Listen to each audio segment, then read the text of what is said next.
si Simon, ang mayamang mag-aalahas at malapit na kaibigan ng katapatang loob ng Espanyol na Gobernador General. Nagbalik ako sa Pilipinas upang maitakas ang aking pinakamamahal na Maria Clara at layunin na maggiganti at magsimula ng revolusyon laban sa kinamuhiang Espanyol. Nabatid mo ang nag-iisang lihim na maaaring maging dahilan ng kasawian at ikasisira sa aking mga balak. Para sa aking kaligtasan at alang-alang sa aking layunin, kailangan kitang patayin.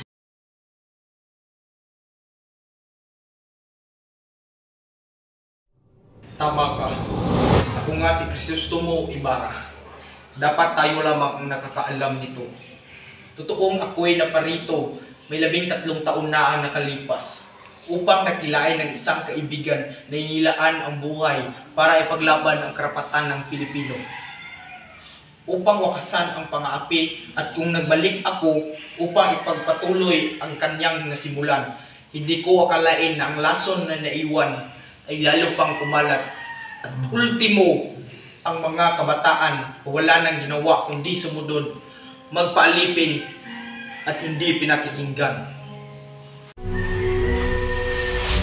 Maria,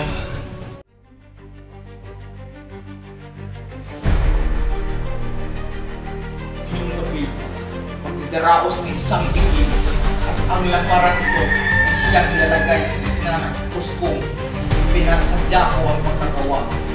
Sa pagkakasabaw ng lamparan ito, magsisimula ang magsikan.